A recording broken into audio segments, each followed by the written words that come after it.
everybody, it's Eric with Midgard Arms again. I'm out here. It's fairly early this morning. It's probably about 8 o'clock right now.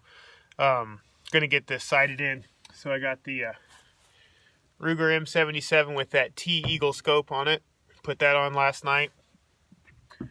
Just got done bore sighting. Targets out there. Right there is that little dot. Targets out there. It's about 40 yards or so, 50 yards. Well, maybe not quite, maybe about 30 or 40 yards out there. So I'm going to get this thing on paper, and then we're going to push it out to 100 yards and kind of go from there. So the preemptive sight in, just to get the brass, I'm using this factory ammo. It's a 6mm Remington, 100 grain power shocks, whatever they are. Just the federal soft points. So these are just 100 grain federal soft points. Going to be sighting it in with the, hang on. Alright, you guys, just had a group of antelope hunters come through, so I'm going to give them a chance to get out to where the heck they're going. I'm probably going to end up packing up and go to a different spot. Don't feel too comfortable. The guy said he don't mind if I sit here and shoot. He don't seem too worried about it, but to me it's a little too close for comfort. If somebody's out here, I don't care if they're wearing hunter's orange or not. You shouldn't be shooting, having a good time if they're out here being serious. So I'm gonna pack up and move off to another spot. All right, guys. So had those antelope hunters coming through where I was shooting at. Antelope's a draw tag here in Idaho, so I don't want to ruin their hunt by shooting and everything else, and maybe scare off a hunt of a lifetime for those guys. So I moved about 3 miles away to the west. They were hunting to the east, so I should be pretty far away from them. We're not going to have any kind of stray bullets or anything like that flying their way, or the report of my rifle scaring off any antelope. Antelope are pretty skittish animals, so they see you coming a mile away and they'll just take off running. But anyway, we're like I said, I got my 6mm sighted or bore sighted. Set out a target probably about 40 yards or so. I'm going to do my preemptive sighting in with these 100 grain federal soft points, and then we'll go from there. And again, I'm shooting the T-Eagle MR 4016 by 44 side focus first focal plane scope. Got this guy on eBay for just under 200 bucks. I think it was $185 and some change. So this is the continued review of that.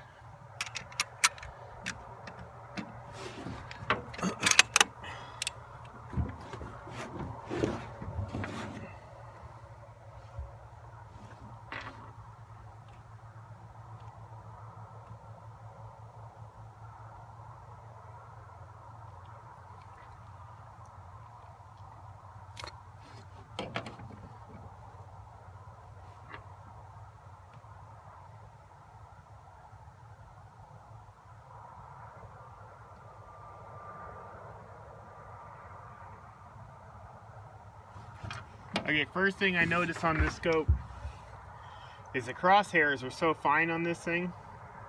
I mean, they're really thin crosshairs. That when I put them up to my Redfield grid target up there, don't know how well you guys can see it, but that's the target right up there, that white square. I put it up to that grid, and the crosshairs kind of get lost into that grid. So, not the most ideal when you're trying to focus on the crosshairs. There's no illuminated reticle or anything on this to help out with finding it or anything, so that's one downfall I see right now.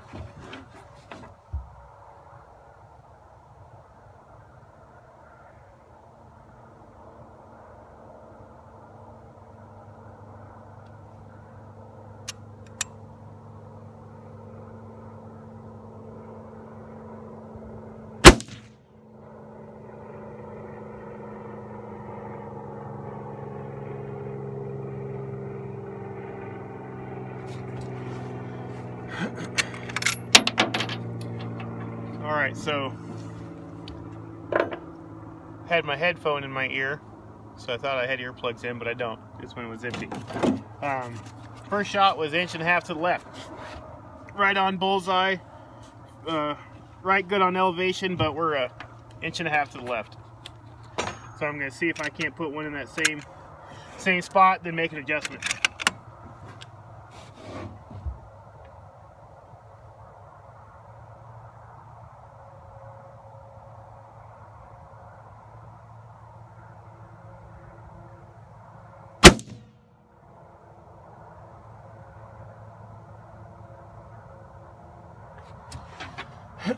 Yeah, exact same spot. So.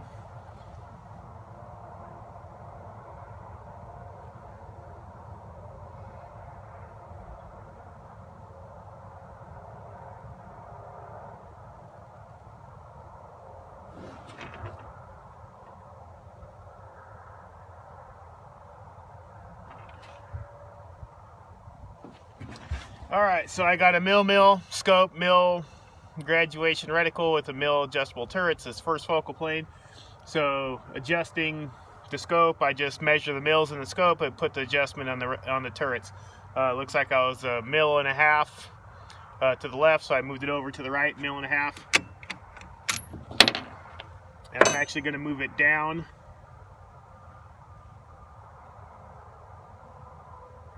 I'm going to move it down a mill, and then we're going to try there. So I want to be a little bit low of my target at this distance, because the projectile is still raising at this point. So when you're shooting, just in case anybody doesn't know, but when you're shooting, your scope is above your barrel, so your barrel is actually pointed up toward the scope, so your bullet's actually raising up toward the line of sight of the scope. So being that this is closer than 100 yards, it's within 50 yards, your bullet's still rising to that elevation of the scope. So I want to shoot low right now, so when I get out to 100, it's going to be it should be closer to on.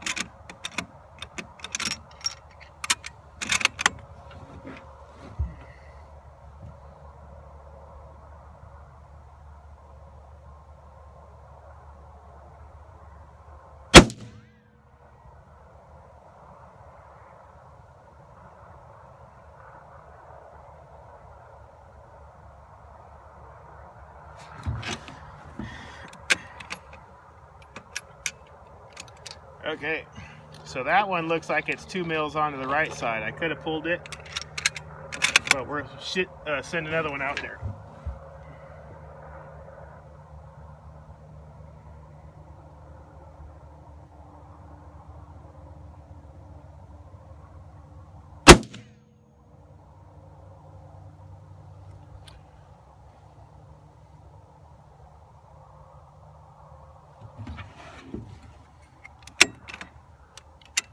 So yeah, so I'm cutting the distance on that one. It was the same spot again, so I'm going to go half a mil left.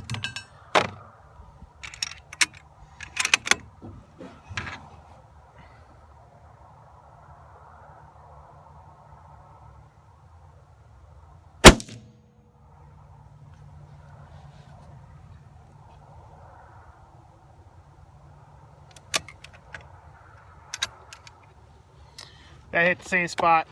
It's not looking too good for the turrets on this thing.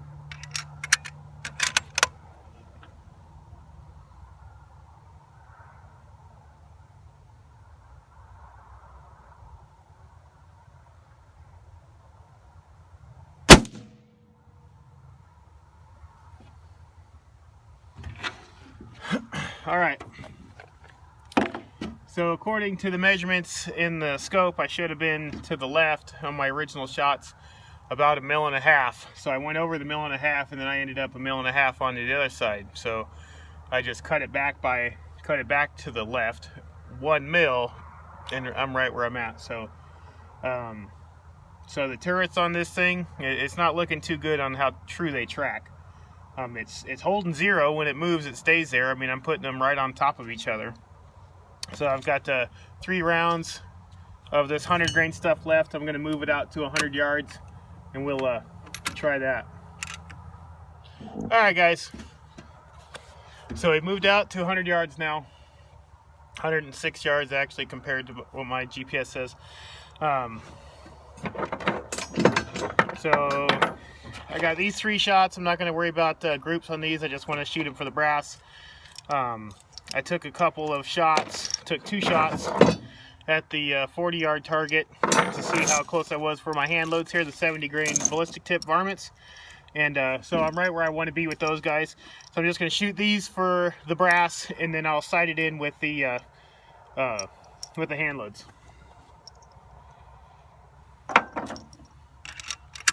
So the group I was getting with these guys here, the factory ammo was like 1.5 inches. Okay, so the best 2 shots I had was one within a ½ inch of each other. These guys here, these 2 shots, they're literally in the same hole at the 40 yards. So I'm sure my grouping, it could account for some of the maybe turret practice. And I mean, in all honesty, maybe their reticle isn't truly a mill reticle. But who knows? I mean, it seems to be holding 0. Nothing seems to be shifting. I'm getting groups, which is good. Like I said in my budget scopes video, holding 0 is the best option that you can get for something that's inexpensive. And I said before, I didn't think this thing would be the best scope on the market for 185 bucks. But so far it is holding 0. Not too pleased with the tracking ability, but that could be with the factory ammo just being junk. So the only thing factory ammo is good for, unless you're spending money on the high-end premium Norma or, you know, anything like that, Weatherby ammo, Federal premium, even, it's kind of iffy in my opinion. But the only thing it's good for is reloading the brass. If you truly want good groups, you have to reload just to get the consistency. HSM and hunting shack munitions, HSM, and oh man, just drew blank on the other ones. Black Hills Gold, some of the other ones like that are more geared toward the precision shooter guys. They take a little bit more time and quality, time for quality when it comes to loading the ammo. But this factory stuff that you'll see from Winchester, Remington, Federal, stuff like that, it's only as good as the as it's going to be. You know, it's just one of those things that they need to pump it out instead of quality it out. You know, so. Anyway, enough rambling. We'll shoot these few shots off and then I'll start sighting in my other ones. So the clarity on this glass is freaking amazing, I'm telling you that right now. Clarity is excellent. Everything is super tight.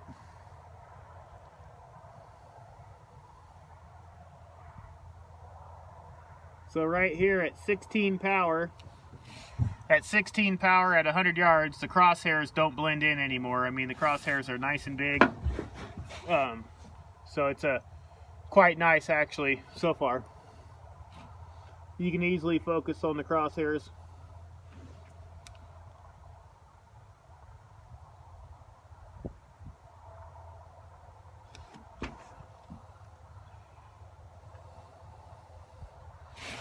So if anybody matters or anybody cares to know, the parallax adjustment on the side where the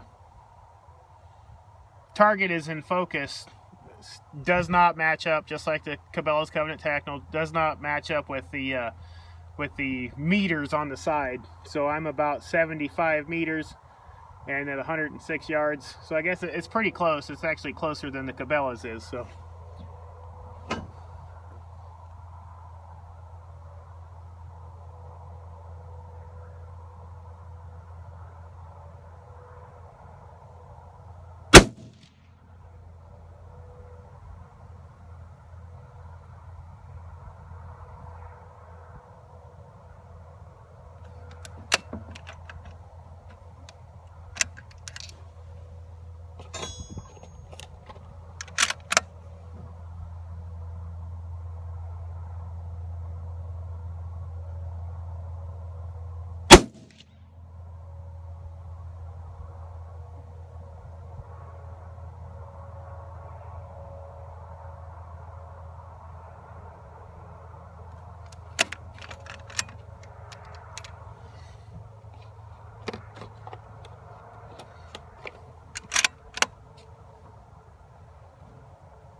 Yeah, so like I expected with this ammo, at 50 yards I was getting an 1.5 inch group, so it's pretty wide out there with this stuff.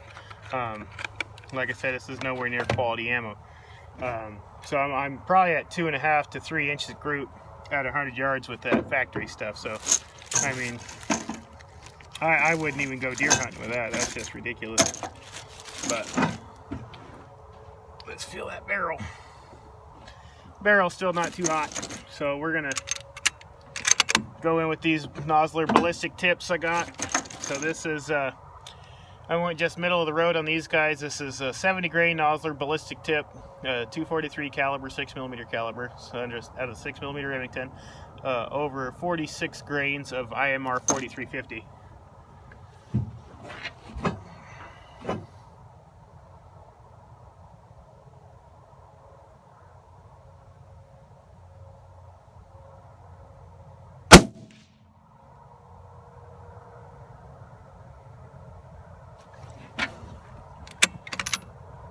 So that one hit almost exactly where I was aiming. I'm a 1/2 mil high, 1/2 mil left.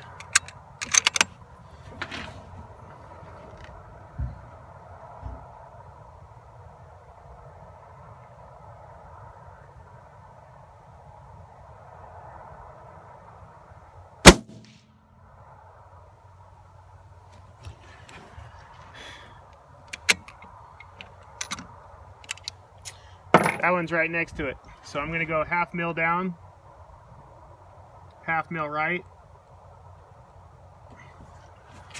and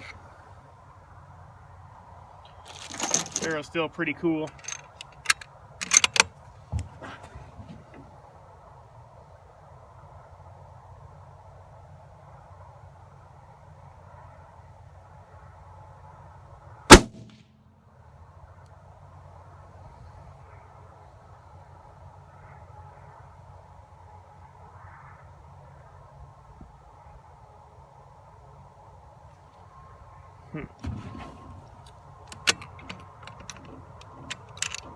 So again, I just adjusted that a 1/2 mil down, a 1/2 mil right. It ended up going a whole mil down and a 1/2 mil right. So I'm pretty convinced that these turrets aren't tracking the way they should. The barrel, I'm good enough to touch it for more than 5 seconds. So the barrel's not too hot. I'm going to shoot one more shot out there with that same dope I just calculated in, and see if it's got a different impact, and then I'll let you guys know.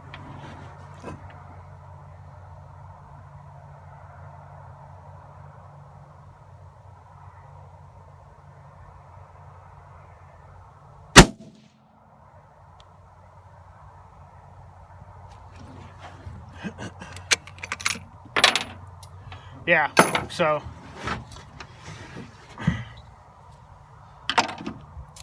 nothing more frustrating than chasing your bullets every time you shoot.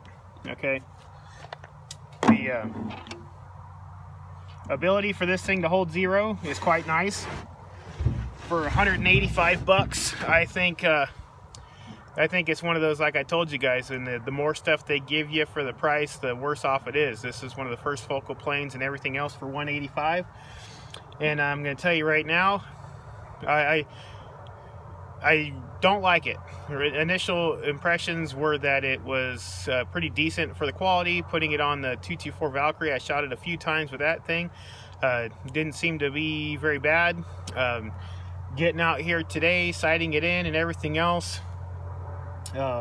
turrets don't track quality. They don't track the way they should track. I mean, they're all over the place. So I was trying to do 1/2 mil adjustments, and it's adjusted in mils, full mils, and everything else. So I'm gonna say for the 185 bucks, it's honestly not worth it.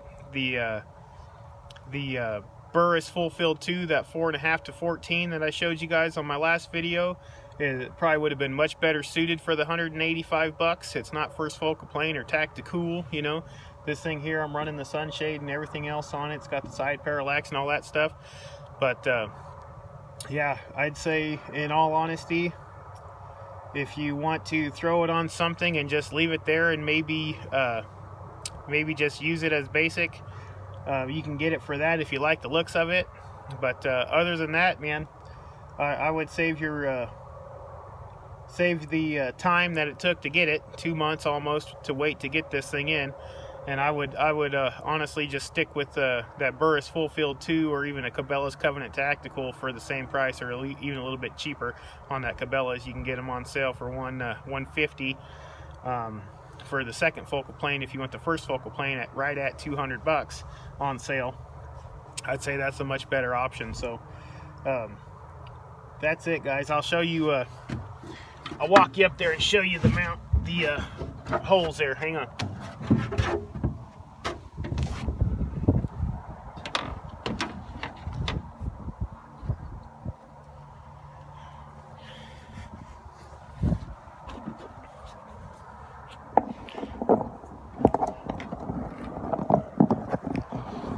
All right, so the initial thoughts, like I said, were it was pretty decent. I mean, for what you would expect as a $200 scope, it was better than what I thought when it actually came in. But taking it out here, trying to get it sighted in and everything else, I'm gonna say, don't waste your money. Don't waste your money. I'm sure I'll get it sighted in, but it's going to be one of those where, I mean, the cabelas, I can at least take it out. I can adjust the turrets. I can shoot 1,000 yards with it. I can adjust it back to 0. It'll hold 0. It'll go back to 0 after shooting at 1,000. Track's true. Comes with a lifetime warranty. This T-Eagle, they had a 30-day warranty when you got it, and it took 2 months to get here, so if I can figure that math, huh? But let me show you here.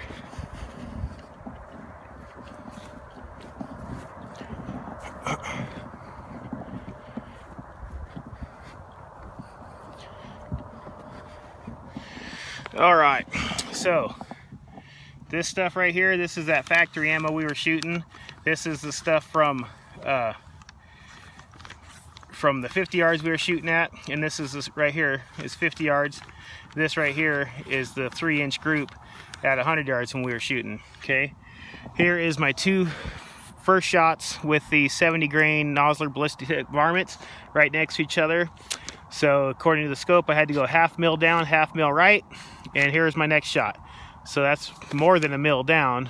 And then my second shot, it felt good. I didn't pull it, didn't flinch or nothing like that. Boom, hit way over there. So I'm gonna say, save your money on that one, guys. Let my lessons be your lessons, and yeah, go with the Cabela's Covenant Tactical. See you guys. All right, you guys. So I just took my 6mm Remington back out after letting the barrel cool down for a good 15 minutes while I shot my 308 Norma, and maybe some of those flyers I had could have been just from the barrel heating up, because I just shot 5-shot group, and they're pretty good. So I'm walking up there to show you, and these weren't, you know, wait 10 minutes in between. They were just as fast as I was shooting before, kind of, I wouldn't say quick succession, but they were, you know, target practice pace, you know, a couple seconds in between. But the last shot I showed you guys on that one target, it threw it about 2 inches to the right, and these ones here, after letting the barrel cool, first shot was almost dead bullseye. Next shot was a little low. The next 3 shots were right in there at a little low, within a 1-inch group, and then I adjusted up 4/10 of a mil, almost 1/2 mil, and it tracked true that time. I still don't trust the turrets. I probably won't use it for, you know, using the turrets as long range or anything. Honestly, I'll give it a shot, but I am not gonna trust it. So, okay, so here is the first shot. Here's the first shot. That was cold bore after letting it sit and rest. Second shot, third shot, fourth shot, and then I adjusted it again, and I was a little high when I pulled, but you know, I was aiming here. I was a little high when I pulled, so it's actually hit pretty good there. That's another thing when you guys are shooting accurately. look at the reticle when you shoot. See, you're lying to yourself to say, yes, I was right on target. But if you focus on your reticle and see where you were when you pull the trigger, you can say, hey, that one was a little high, it was a little low, a little left, a little right, whatever. And you quit lying to yourself. You make yourself a better shooter on that one. But yeah, I was a little high when I pulled on that one, so maybe it could come over just a tiny bit to the right. But I mean, for a 1-inch group, for less than 1-inch group, probably close to 3/4 or a 1/2-inch group at 100 yards, pretty good. So I mean, my thumb is a good inch, so I mean, it covers up those 3 shots for sure. But yeah, maybe it was the barrel heating up. It is a pretty thin barrel. It's only 22-inch barrel on that guy, and I did shoot quite a few rounds out of it. I mean, I shot 9 rounds of that factory ammo. Let me switch sides here so you guys aren't looking in the sun. Shot 9 rounds out of that factory ammo, and then another 5 or 6 rounds out of that reload stuff. So I mean, the barrel was warm, I'm not gonna lie. I was able to hold my hand on there for 5 seconds or more. But my wife will tell you, I've been known to grab a cookie sheet out of the oven too and not feel it. But I ain't got much feeling in my fingertips, so that's probably not the best judge of temperature, that's for sure. But anyway, yeah, I just want to show you guys that after letting it cool, that Eagle scope is holding 0. I adjusted it, shot a little high on that last one, hit pretty much right where I was aiming. Feel confident with it. I'm gonna say that one sighted in. I'm gonna leave it there. I got tomorrow off as well from work. FedEx is kind enough to give me 3 days off now. So I'm gonna get up in the morning, go do some coyote shooting. I think I'll try to bring my, I'm gonna have my phone, but I'll try to bring my camera mount, see what I can't do. Hopefully get something. Last couple times I've gone out, haven't seen nothing, or excuse me, I saw one last time I got out. Got 2 shots on it. It was running at about 300 yards. Had my 25-06. Got a couple shots off on that guy. Wasn't leading him enough. It's been a while since I've been duck hunting, so I forgot how to lead a target. But anyway, I got a couple weeks ago, ended up getting one. It was raining like a sucker out there, so I was out there in my rain gear and everything else. And this actually wasn't too far from here. It was about 4 miles straight behind me, where that big mountain is. You see in the background there. There's a clump of sagebrush and everything else that runs by a creek right there, and that's where I was hunting. And I was able to get one out there when it was raining like a sucker. So I didn't bring my phone out there and stuff out there to film it. I don't have any kind of waterproof stuff. I do all this stuff off of my phone. But tomorrow's supposed to be beautiful. It's supposed to be another beautiful day like today. So I might go out there, play the wind, go out tonight and do some coyote howls and stuff. See if I can't locate them for the morning. Get out there bright and early. My wife's got a tripod, so I'll try to bring the tripod to film it and everything else, and we'll get out there and see if I can't shoot a coyote with my 6mm and the Eagle scope. All right, you guys, y'all have a great night. Hopefully see you tomorrow in the coyote hunting spot, and we'll go from there.